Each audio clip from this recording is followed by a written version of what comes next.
Movie start అవ్వగానే మనకి స్కూల్‌కి వెళ్తున్న కొంతమంది అమ్మాయిలు చూపిస్తారు. వాళ్ళలో కొంతమంది అమ్మాయిలు సొంత కార్‌లలో స్కూల్‌కి వెళ్తుంటే, ఇంకొంతమంది బస్సులో వెళ్తూ ఉంటారు. ఇంకొంతమందిని పేరెంట్స్ స్కూటీలో తీసుకొచ్చి దింపుతూ ఉంటారు. ఎందుకంటే ఆ స్కూల్ చాలా పెద్దది. అలాగే చాలా కాస్ట్‌లీది. అందువల్లే ఆ స్కూల్‌కి వెళ్ళే అమ్మాయిలెవరు టిఫిన్ బాక్స్ తెచ్చుకోవాల్సిన అవసరం కూడా లేదు. మార్నింగ్ ప్రేయర్ అయిపోయిన తర్వాత క్యాంటీన్‌లో బ్రేక్‌ఫాస్ట్ చేయడానికి అందరూ వెళ్తారు. అక్కడున్న అమ్మాయిలందరికీ ఒకేలాంటి ఫుడ్ సర్వ్ చేస్తారు. ఒక అమ్మాయి షర్ట్ మీద పొరపాటున ఫుడ్ పడుతుంది. దాంతో ఆ అమ్మాయి షర్ట్‌ని క్లీన్ చేసుకోవడానికి వాష్‌రూమ్‌కి వెళ్తుంది. మిగతా అమ్మాయిలందరూ బ్రేక్‌ఫాస్ట్ చేస్తూ ఒకళ్ళతో ఒకళ్ళు పెద్దగా మాట్లాడుకుంటూ జోకులు వేసుకుంటూ ఉంటారు. అలా బ్రేక్‌ఫాస్ట్ చేయడం కంప్లీట్ అయిపోయిన కాసేపటి తర్వాత అమ్మాయిలందరూ ఏమైందో తెలీదు గానీ సైలెంట్‌గా కూర్చుండిపోతారు. వాళ్ళు ఎవరితో మాట్లాడరో, కనీసం పక్కకు కూడా కదలరు. కేవలం బొమ్మలాగా అక్కడే కూర్చుండిపోతారు. అమ్మాయిలందరూ పెద్ద పెద్దగా గాలి పీల్చి వదులుతూ ఉంటారు. వాళ్ళ శరీరం నుంచి చెమట కారుతూ ఉంటుంది. అయితే క్యాంటీన్‌లో పనిచేసే ఇద్దరు ఆడవాళ్ళు ఇప్పటిదాకా గొడవ చేసిన అమ్మాయిలు ఎందుకు ఇలా సైలెంట్‌గా కూర్చుండిపోయారని చెప్పి ఆలోచిస్తూ ఉంటారు. అప్పుడే ఒక అమ్మాయి సడెన్‌గా చైర్‌లో నుండి కింద పడిపోతుంది. సడెన్‌గా అప్పుడే ఒక వ్యక్తి స్కూల్ క్యాంటీన్‌లోకి డైరెక్ట్‌గా వచ్చేస్తాడు. అతను సైలెంట్‌గా వెళ్లి అమ్మాయిల డైనింగ్ టేబుల్ దగ్గర నిలబడి అందరిని లెగిసి నుంచోమంటాడు. తర్వాత వాళ్ళ పేర్లు చెప్పమంటారు. ఆ అమ్మాయిలు కూడా అతను చెప్పినట్టుగానే సైలెంట్‌గా లేచి నిలబడి వాళ్ళ పేర్లు చెప్తారు. ఆ తర్వాత అతను ఆ అమ్మాయిలందరితో నేను మీకేం చెప్తే మీరు అదే చేయాలని అంటాడు. దానికి ఆ అమ్మాయిలందరూ సరే అంటారు. కట్ చేస్తే మనకి క్లాస్ రూమ్‌లోకి వెళ్తున్న ఇద్దరు టీచర్‌లు చూపిస్తారు. ఒక టీచర్ క్లాస్ రూమ్‌లోకి ఎంటర్ అయ్యేసరికి అక్కడ స్టూడెంట్స్ ఎవరు ఉండరు. దాంతో ఆమె డౌట్‌గా అటు ఇటు చూస్తూ ఉంటుంది. అప్పుడే సడెన్‌గా అద్దంలో నుంచి ఎవరో కింద పడిపోతున్నట్టుగా అనిపిస్తుంది. దాంతో ఆ టీచర్ కిటికీ దగ్గరికి వెళ్లి చూస్తుంది. కింద ఎవరో పడిపోతారు. భయపడిపోయిన ఆ టీచర్ పరిగెత్తుకుంటూ కిందకి వెళ్తుంది. ఆమె కిందకి వెళ్ళేసరికి ఒక స్టూడెంట్ పైనుంచి కింద పడిపోయి ఉంటుంది.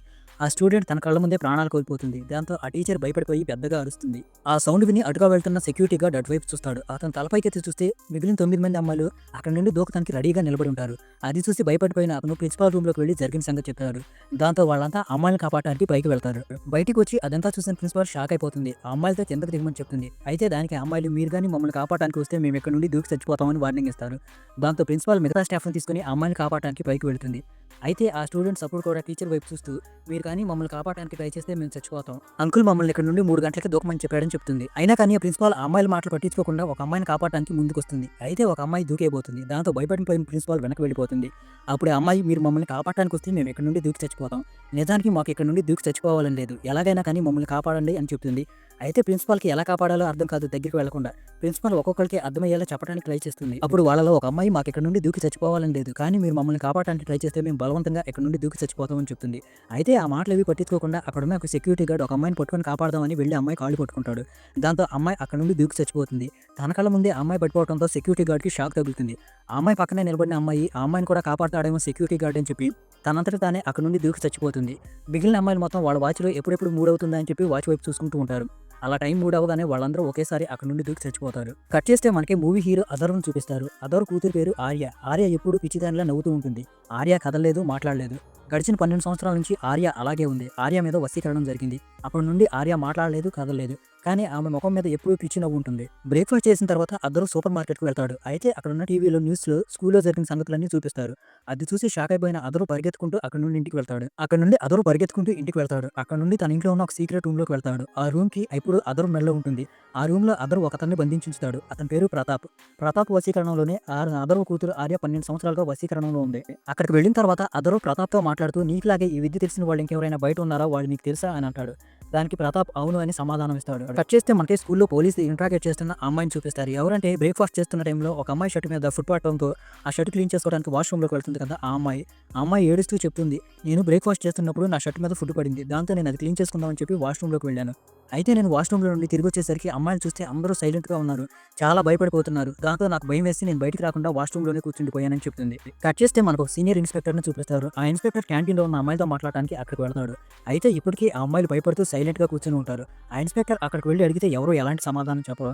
సడెన్‌గా అప్పుడే ఒక అమ్మాయి లెగిసి ఆ సీనియర్ ఇన్స్‌పెక్టర్ దగ్గరికి వస్తుంది. ఇన్స్‌పెక్టర్ దగ్గరికి వచ్చిన తర్వాత ఆ అమ్మాయి అంకుల్ నాకు ఇక్కడికి ఎవరైనా సీనియర్ పోలీస్ ఆఫీసర్ వస్తే వాళ్ళకొక మెసేజ్ చెప్పమని చెప్పారు. అదేంటంటే ఇక్కడికొచ్చిన పోలీస్ ఆఫీసర్ ఎవరైనా గాని ప్రతాప్ అంకుల్‌ని వెతికి పట్టుకోవాలని చెప్పమని చెప్పి ఆ అంకుల్ నాకు చెప్పారని చెప్తుంది. ఇంతకీ నీకు చెప్పిన అంకుల్ ఎవరు? అలాగే ప్రతాప్ అంకుల్ ఎవరని సీనియర్ పోలీస్ ఆఫీసర్ ఆ అమ్మాయిని అడుగుతాడు. అయితే ఆ అమ్మాయి ఎలాంటి సమాధానం చెప్పదు. అంతా విన్న సీనియర్ పోలీస్ ఆఫీసర్ ఆ అమ్మాయి వైపు చూస్తూ అంకుల్ ఇంకా ఏమైనా మెసేజ్ చెప్పాడా అని అడుగుతాడు. దానికి ఆ అమ్మాయి ఉదయం 10 మంది అమ్మాయిలు చనిపోయారు కదా! అది కేవలం ట్రైలర్ మాత్రమే. మీరు తొందరగా ప్రతాప్ అంకుల్‌ని కానీ వెతికి పట్టుకోకపోతే నగరం మొత్తం అల్లకల్లోలం జరుగుతుంది అని చెప్పి ఆ అమ్మాయి సైలెంట్‌గా మిగతా అమ్మాయిల వైపు తిరిగి చూసి నా ఫస్ట్ మెసేజ్‌ని నేను చెప్పేశాను. ఇప్పుడు మీ వంతు అంటుంది. దాంతో అమ్మాయిలంతా పిచ్చి పట్టినట్టుగా ఒక్కసారి వెర్రి కేకలు వేసుకుంటూ క్యాంటీన్‌లో నుండి బయటకు పరిగెత్తుతారు. అక్కడున్న వాళ్ళు కానీ ఎవరైనా వాళ్ళని ఆపడానికి ట్రై చేస్తే వాళ్ళని కొట్టి, గాయపరిచి పక్కకు విసిరేసి పారిపోతూ ఉంటారు. అక్కడ ఉన్న ఒక పోలీస్ ఆఫీసర్ ఒక అమ్మాయిని పట్టుకొని ఆపడానికి ట్రై చేస్తాడు. దాంతో ఆ అమ్మాయి పక్కనే ఉన్న ఒక రాయి తీసుకొని ఆ పోలీస్ ఆఫీసర్ తలచేత కొట్టి అతన్ని చంపేస్తుంది. కట్ చేస్తే వాళ్ళలో కొంతమంది అమ్మాయిలు వెళ్తున్న బస్సులో ఎక్కి డ్రైవర్ చేతిలో నుంచి కంట్రోల్ లాక్కొని అక్కడ నుండి యాక్సిడెంట్ అయ్యేలా చేస్తారు. ఇంకొంతమంది అమ్మాయిలు వచ్చే కార్లు అద్దం పగలగొట్టి కార్లో ఉన్న వాళ్ళని బయటికి లాగేసి వాళ్ళ మెడలో కొరుకుతారు. ఇంకొంతమంది బైకుల పైన వచ్చే వాళ్ళని అటాక్ చేస్తూ ఉంటారు. ఇంకొంతమంది హోటల్లో కూర్చున్న వాళ్ళ మీద అటాక్ చేస్తూ ఉంటారు. ఎలాగోలా చేసి ఈ అమ్మాయిలు కనిపించిన వాళ్ళందరి మీద అటాక్ చేస్తూ ఉంటారు. ఇంకొక అమ్మాయి పెట్రోల్ బంక్లోకి నడుచుకుంటూ వెళ్లి తనతో పాటుగా ఆ పెట్రోల్ బంక్ను పేల్చేస్తుంది. ఇదంతా అదర్ తన ఇంట్లో కూర్చొని టీవీలో చూస్తూ ఉంటాడు. ఆ తర్వాత అదర్ మార్కెట్కి వెళ్ళి ఒక పెద్ద 3 బాక్సులు కొనుక్కొస్తాడు. ఆ బాక్సులో ఏముందనేది మనకు తర్వాత తెలుస్తుంది. ఆ 3 బాక్సుల్లో అదర్ ఒక బాక్స్ని తన కూతురు రూమ్ లో ఉంచుతాడు. ఇంకొక బాక్స్ని ప్రతాప్ రూమ్ లో ఉంచుతాడు. ఇంకొక బాక్స్ని తీసుకెళ్లి హాల్లో పెడతాడు. న్యూస్ చూస్తున్న అదర్కి ఇదంతా అమ్మాయిలు ప్రతాప్ అంకుల్ కోసం చేస్తున్నారని, అతను దొరికే వరకు ఇదంతా ఆగదని, ఆ అమ్మాయి స్కూల్లో ఉన్నారని తెలియడంతో అదర్ స్కూల్ వైపు బయలుదేరతాడు. ఇంకోవైపు మనకి స్కూల్లో క్యాంటీన్ సీన్ చూపిస్తారు. అక్కడ బయట ఉన్న పిల్లల తల్లిదండ్రులు లోపలికి వస్తారు. వచ్చిన వాళ్ళతో పోలీస్ ఆఫీసర్ మాట్లాడుతూ, మీరు అమ్మాయిలు ఎవరితో రూడ్గా బిహేవ్ చేయొద్దు, చాలా ప్రేమగా మాట్లాడండి, ఇలా ఎందుకు చేస్తున్నారో అడగండి అని అంటాడు. అప్పుడే ఆ అమ్మాయి మళ్ళీ ఇన్స్పెక్టర్తో మాట్లాడుతూ, మీకు ఇంకా ఆఖరి 5 నిమిషాలే మిగిలి ఉన్నాయి అని అంటుంది. అప్పుడు ఇన్స్పెక్టర్ అమ్మాయితో ఆఖరి 5 నిమిషాల్లో ఏం జరుగుతుంది అని అంటాడు. దానికి అమ్మాయి, ఇంతకుముందు మీరు ఎప్పుడు ఊహించినంత క్రూరంగా ఆఖరి 5 నిమిషాలు ఉంటాయి అంటాడు. అప్పుడే అధరు అక్కడికి వస్తాడు. అక్కడ ఉన్న సీనియర్ ఇన్స్పెక్టర్ అధరును చూసి పక్కనే ఉన్న కానిస్టేబుల్తో ఇతనెవరో లోనకి ఎందుకు వచ్చాడని అడుగుతాడు. దానికి కానిస్టేబుల్, ఆయన ఎవరో నాకు కూడా తెలియదు, కానీ మనం వెతుకుతున్న అతనికి తెలుసంట అని అంటాడు. అప్పుడు అధరు ఆ అమ్మాయి దగ్గరికి వచ్చి, ప్రతాప్ నా దగ్గరే ఉన్నాడు, వాడిని ప్రాణాలతో ఉంచాను, ప్రతాప్ దొరికిన తర్వాత ఏం చేయాలో మీ అంకుల్ నీకు చెప్పలేదా అని అంటాడు. ఆ తర్వాత మళ్ళీ అదర్వే మాట్లాడుతూ, వీళ్ళందరి మీద వశీకరణం జరిగింది, వీళ్ళ మీద వశీకరణం చేసిన వాడు ఒక శాడిస్ట్, మీరెంత ఏడుస్తా బాధపడుతూ అరుస్తూ కేకలు వేస్తారో వాడికి అంత ఆనందం వస్తుంది అని అంటాడు. అదరు మళ్ళీ ఆ పిల్లల పేరెంట్స్తో మాట్లాడుతూ, వాడు చెప్తాడు, వాడు చెప్పినట్టు మీ అమ్మాయిలు చెయ్యాలి ఖచ్చితంగా అని అంటాడు. అప్పుడు సీనియర్ పోలీస్ ఆఫీసర్ అదరుతో అంటాడు, ఈ అమ్మాయిలు ఇప్పటికే చాలా భయపడిపోయి ఉన్నారు, నువ్వు నీ పిచ్చి మాటలతో ఇంకా భయపెట్టబాకంటాడు. దానికి అదరు ఎలాంటి ఎక్స్ప్రెషన్ లేకుండా, మీరు ఊహించిన దానికంటే ఎంతో భయంకరమైందని నేను చూశాను, ఎప్పుడు నేను చూసిన దాన్ని కనీసం మీరు ఊహించని కూడా ఊహించలేదని అంటాడు. అప్పుడు పోలీస్ ఆఫీసర్, ఇదంతా నీకు తెలుసా, అయితే ఇదంతా ఎలా ఆపాలో చెప్పు, దాన్ని ఆపుదామంటాడు. దానికి అదరు, నాకు తెలుసు కానీ మనం ఎవరో దాన్ని ఆపలేమని అంటాడు. అప్పుడే ప్రిన్సిపాల్ అక్కడికి వచ్చి, ఇదంతా ప్రతాప్ కోసం జరుగుతుంది కదా, వాడు దొరికితే ఇదంతా మామూలైపోతుంది అని అంటుంది. దానికి అదర్ అంటాడు, వాడు నా దగ్గరే ఉన్నాడు, వాడిని నేను బంధించి ఉంచాను, కానీ వీటన్నిటికంటే ముందు ఇవన్నీ చేస్తున్న సైతాన్ గాని నేను కలవాలని అంటాడు. దానికి పోలీస్ ఆఫీసర్ అంటాడు, వాడు ఎక్కడున్నాడో ఎక్కడుండి ఇదంతా చేస్తున్నాడో ఎవరికి తెలియదని అంటాడు. అప్పుడు అదర్ అంటాడు, వాడు ఇక్కడే ఎక్కడో ఉండి ఉంటాడు, వాడి కళ్ళ ముందే అమ్మాయిలందరినీ పెట్టుకుని కంట్రోల్ చేస్తున్నాడని చెప్తాడు. అప్పుడే మనకు ఒకరిని చూపిస్తారు, వాడే ఇదంతా చేస్తూ ఉంటాడు. క్యాంటీన్ లో ఒక మూలని చెట్టు పక్కన కూర్చొని ఉంటాడు. వాడు అప్పుడే బయటకు వస్తాడు. అవును, ఇదంతా చేస్తుంది నేనే, దీని అంతటికీ కారణం నేనే, ఈ అమ్మాయిలందరినీ కంట్రోల్ చేస్తుంది నేనే, ఈ అమ్మాయిలందరూ నేను చెప్పింది ఏమంటారు, ఎవరైనా కానీ నా మీద చిన్న స్క్రాచ్ పెట్టడానికైనా ట్రై చేస్తే ఈ అమ్మాయిలు ఇక్కడ భయంకరం సృష్టిస్తారు, వాళ్ళందరికీ వాళ్ళు తగలబెట్టుకుని చనిపోతారని వార్నింగ్ ఇస్తాడు. అప్పుడే ఆ శాడిస్ట్ గాడు ఒక అమ్మాయికి నైఫ్ ఇచ్చి నీ చేతిని కట్ చేసుకోమని చెప్తాడు. దాంతో ఆ అమ్మాయి చెయ్యి కట్ చేసుకుంటుంది. అదంతా చూసి అక్కడ ఉన్న వాళ్ళు షాక్ అయిపోతారు. అవకాశం చూసుకొని ఒక పోలీస్ ఆఫీసర్ గన్ తీసి వాడిని షూట్ చేయబోతాడు. అప్పుడే ఆ అమ్మాయి తన చేతిలో ఉన్న చాక్ తీసుకుని ఆ పోలీస్ ఆఫీసర్ మీద అటాక్ చేస్తుంది. పేరెంట్స్ అందరూ మా పిల్లల్ని ఏం చేయొద్దు, మా పిల్లల్ని వదిలేయమని చెప్పి ఆ శాడిస్ట్ ని బతిమలాడుతూ ఉంటారు. అయితే వాడికి అదంతా చాలా చిరాగ్గా అనిపిస్తుంది.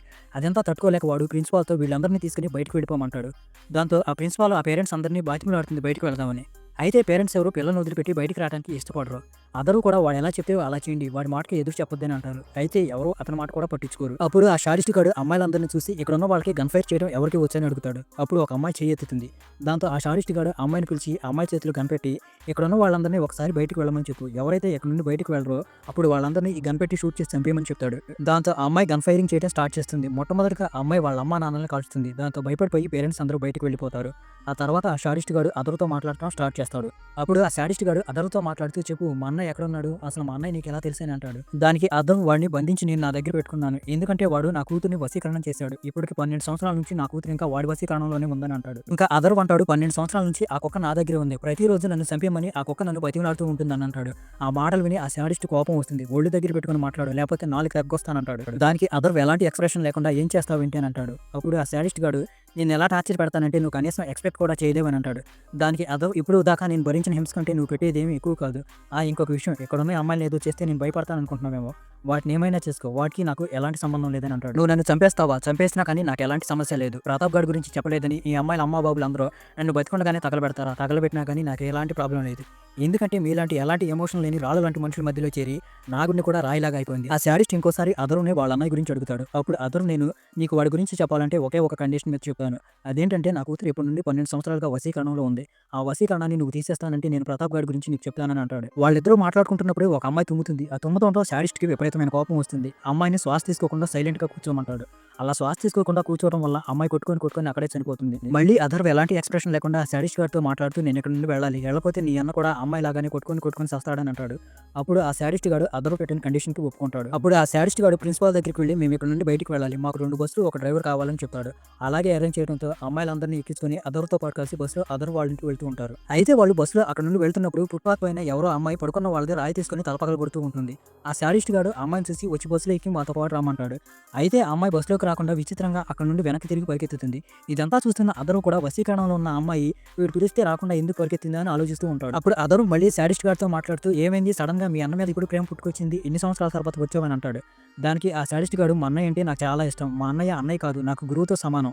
మా అన్నయ్య దగ్గరే నేను ఈ విద్యలు నేర్చుకున్నాను. ఒక్కొక్కసారి మా అన్నయ్య శక్తులు పెంచుకోవడానికి సంవత్సరాలు కనిపించకుండా వెళ్ళిపోతాడు. నేను మొదట్లో వెతికాను, అలాగే వెళ్ళిపోయాడేమోనని ఊరుకున్నాను. కానీ ఎన్ని సంవత్సరాలైనా తిరిగి రాలేదు. అలా చూస్తూ ఉండగానే బస్సు అథర్వ్ వాళ్ళ ఇంటికి చేరుకుంటుంది. అక్కడికి వెళ్ళిన తర్వాత శాడిస్ట్ గాడు అమ్మాయిలందరినీ దింపి కొంతమందిని తనతో పాటు తీసుకువెళ్తాడు. ఇంకొంతమందిని సెక్యూరిటీగా బయటే ఉండి కాపలా కాయమని చెప్తాడు. వాళ్ళందరూ కలిసి అథర్వ్ వాళ్ళ ఇంట్లోకి వెళ్తాడు. అప్పుడు అథర్వ్ ఆ శాడిస్ట్ గాడిని డైరెక్ట్ గా తన కూతురు ఆర్య రూమ్ లోకి తీసుకువెళ్తాడు. ఆర్యని చూపిస్తాడు. అప్పుడు ఆ శాడిస్ట్ గాడు ఇదంతా సరే, మా అన్నయ్యని ఎక్కడ పెట్టావని అడుగుతాడు. దానికి అథర్వ్ మీ అన్నని తర్వాత చూపిస్తాను, ముందు నా కూతుర్ని వశీకరణం నుంచి విడుదల చేయమంటాడు. నువ్వు ముందు నన్ను మా అన్నయ్య దగ్గరికి తీసుకువెళ్ళి, నువ్వు కండిషన్ పెట్టే స్టేజ్లో లేవు. నేను ఈ వశీకరణాన్ని తీసేయాలంటే మా అన్నయ్యని కలవాలని అంటాడు. దాంతో చేసేదేం లేక అథర్వ్ ఆ శాడిస్ట్ ని ప్రతాప్ రూమ్ లోకి తీసుకువెళ్తాడు. అథర్వ్ ఆ శాడిస్ట్ ని ప్రతాప్ అన్న రూమ్ లోకి తీసుకువెళ్తాడు. శాడిస్ట్ గాడు వాళ్ళ అన్నయ్యని చూసి సంతోషంగా వాళ్ళ అన్నయ్యతో మాట్లాడడానికి ట్రై చేస్తాడు. అయితే వాడు ఎంత మాట్లాడినా కానీ ప్రతాప్ నోటి నుంచి ఒక మాట కూడా రాదు. ఎందుకంటే అథర్వ్ గొలుసులు తీసుకొని ప్రతాప్ నోటిని కట్టేస్తాడు. తర్వాత అథర్వ్ వాడితో మాట్లాడుతూ మీ అన్నగాని నీతో మాట్లాడాలంటే ముందు నువ్వు నా కూతురిని వశీకరణం నుంచి బయటకు తీసుకురావాలి. ఈ గొలుసులకు వేసిన తాళాలన్నీ నా దగ్గరే ఉన్నాయని చెప్పాడు. అప్పుడు ఆ శాడిస్ట్ గాడు అథర్వ్ని నీ కూతురిని మా అన్నయ్య దగ్గరికి తీసుకురామని చెప్తాడు. ఎందుకంటే వశీకరణం చేసిన వాళ్ళని బయటకు తీసుకురావాలంటే వాళ్ళని ఎవరైతే వశీకరణం చేశారో వాళ్ళ దగ్గరగా వాళ్ళు ఉండాలన్నమాట. దాంతో అథర్వ్ వెళ్ళి ఆర్యని వీల్ చైర్ లో కూర్చోబెట్టుకుని ప్రతాప్ దగ్గరికి తీసుకొస్తాడు. తీసుకొచ్చిన తర్వాత ఆ శాడిస్ట్ గాడు అథర్వ్ని నువ్వు మా అన్నయ్య దగ్గర నుండి అప్పుగా ఏదైనా తీసుకున్నావా అని అడుగుతాడు. దానికి చాలాసేపు ఆలోచించిన తర్వాత అథర్వ్ నేనేం తీసుకోలేదని అంటాడు. చాలాసేపు ఆలోచించిన తర్వాత అథర్వ్కి గుర్తొస్తుంది. అథర్వ్ ప్రతాప్ దగ్గర నుంచి టీ షాప్ లో ఒక 10 రూపాయలు తీసుకుంటాడు. అదే విషయాన్ని ఆ శాడిస్ట్ గాడికి చెప్తాడు. అప్పుడు ఆ శాడిస్ట్ గాడు నువ్వు ఆ 10 రూపాయలని తిరిగి మా అన్నయ్యకి ఇచ్చేసేయ్, అప్పుడు నీ కూతురు వశీకరణంలో నుండి బయటకు వస్తుందని చెప్తాడు. అప్పుడు అథర్వ్ తన జేబులు వెతికి తన దగ్గర 500 ఉన్నాయి, 10 రూపాయలు లేవు, 500 ఇవ్వచ్చా అని అడుగుతాడు. దానికి ఆ శాడిస్ట్ గాడు కేవలం 10 రూపాయలు మాత్రమే ఇవ్వాలి, 10 రూపాయలు ఇస్తేనే నీ కూతురు వశీకరణంలో నుండి బయటకు వస్తుంది, లేకపోతే ఎప్పటికీ అలాగే ఉండిపోతుందని చెప్తాడు. దాంతో అథర్వ్ అక్కడ ఇక్కడ 10 రూపాయలు వ్యక్తి తీసుకొచ్చి ప్రతాప్ చేతిలో పెడతాడు. అయితే 10 రూపాయలు తిరిగి ఇచ్చినా కానీ ఆర్యలో ఎలాంటి మార్పు ఉండదు, వశీకరణంలో నుండి బయటికి రాదు. అప్పుడు అథర్వ్ ఆ శాడిస్ట్ గాడితో మాట్లాడుతూ నేను మీ అన్నయ్యకి 10 రూపాయలు తిరిగి ఇచ్చేసాను కదా, అయినా కానీ నా కూతురు ఎందుకు వశీకరణం నుండి బయటికి రాలేదని అంటాడు. దానికి ఆ శాడిస్ట్ గాడు నీ కూతురు 12 సంవత్సరాల నుంచి అంటే చాలా కాలం నుండి వశీకరణంలో ఉంది కదా, అందుకనే బయటికి రాలేదు. నువ్వు నీ కూతుర్ని పెద్దగా పిలువు, అప్పుడు నీ కూతురు వశీకరణంలో నుండి బయటకు వస్తుందని అంటాడు. దాంతో అథర్వ్ ఆర్యని పెద్దగా పిలుస్తాడు. అయినా కానీ ఆర్యలో ఎలాంటి చలనం ఉండదు. ఎమోషనల్ అయిపోయిన అథర్వ్ ఆర్యని చంపపైన కొడతాడు. దాంతో వెంటనే ఆర్య వశీకరణంలో నుండి బయటకు వస్తుంది. వాళ్ళ నాన్నను గుర్తుపట్టి పెద్దగా ఏడుస్తుంది. అప్పుడు ఆ శాడిస్ట్ గాడు అథర్వ్తో ఇప్పుడు నీ కూతురు వశీకరణం నుండి బయటకు వచ్చింది కదా, ఇప్పుడు మా అన్నయ్యని వదిలిపెట్టి అంటాడు. వెంటనే అథర్వ్ తన మెడలో ఉన్న తాళం తీసి వాడి చేతిలో పెడతాడు. వాడు వెళ్ళి ప్రతాప్కి ఉన్న తాళం తీసేసి ప్రతాప్తో మాట్లాడడానికి ట్రై చేస్తాడు. ప్రతాప్ కూడా మాట్లాడడానికి ట్రై చేస్తాడు కానీ అతని నోట్లో నుండి మాటలు రావు. ఎందుకంటే అథర్వ్ వాడి నాలుక కోసేస్తాడు. వాడు సైకిల్ ద్వారా అథర్వ్ వాడి నాలుక కోసేసాడని చెప్పాడు. ఆ మాటలు వినగానే ఆ శాడిస్ట్ గాడికి విపరీతమైన కోపం వస్తుంది. నేను ఆఖరి విద్య నేర్చుకోవడానికి ఇక్కడికి వచ్చాను, ఎంత కష్టపడ్డాను, నీ వల్ల ఎలాంటి ఉపయోగం లేకుండా పోయిందని అథర్వ్ని కొట్టడం మొదలు పెడతాడు. తర్వాత ఆ శాడిస్ట్ గాడు ఆర్యను కొడుతూ ఉంటాడు. అది చూసి అథర్వ్ నువ్వు నా కూతుర్ని వశీకరణం నుండి బయటికి తీసుకొచ్చావు, అందుకే నిన్ను వదిలిపెట్టి వెళ్ళనిస్తున్నాను, లేకపోతే నీ అన్నయ్య కంటే దారుణమైన పరిస్థితుల్లోకి నేను పంపిస్తానని అంటాడు. అది విని శాడిస్ట్ గాడు ఒక వెకిలి నవ్వు నవ్వి ఆర్య ముఖం మీద కాలు పెడతాడు. అది చూసి అథర్వ్కి విపరీతమైన కోపం వస్తుంది. వెంటనే అథర్వ్ తన చెవుల్లో ఇయర్ బడ్స్ పెట్టుకుని అలారం ఆన్ చేస్తాడు. దాంట్లో బీప్ సౌండ్ పెద్దగా వస్తూ ఉంటుంది. అది విని తట్టుకోలేక ఆ శాడిస్ట్ గాడి చెవుల్లో వేళ్లు పెట్టుకుంటాడు. అమ్మాయిలందరూ కళ్ళు తిరిగి కింద పడిపోతారు. అథర్వ్ అవకాశం చూసుకుని ఆ శాడిస్ట్ గాడి తలపగల కొడతాడు. తర్వాత అథర్వ్ వాడిని కూడా తీసుకెళ్లి వాళ్ళ అన్నయ్య దగ్గర కట్టి పడేస్తాడు. వాడితో కూడా నాలుగు పీకేస్తాడు. ఇక్కడతో ఈ మూవీ ఎండ్ అయిపోతుంది.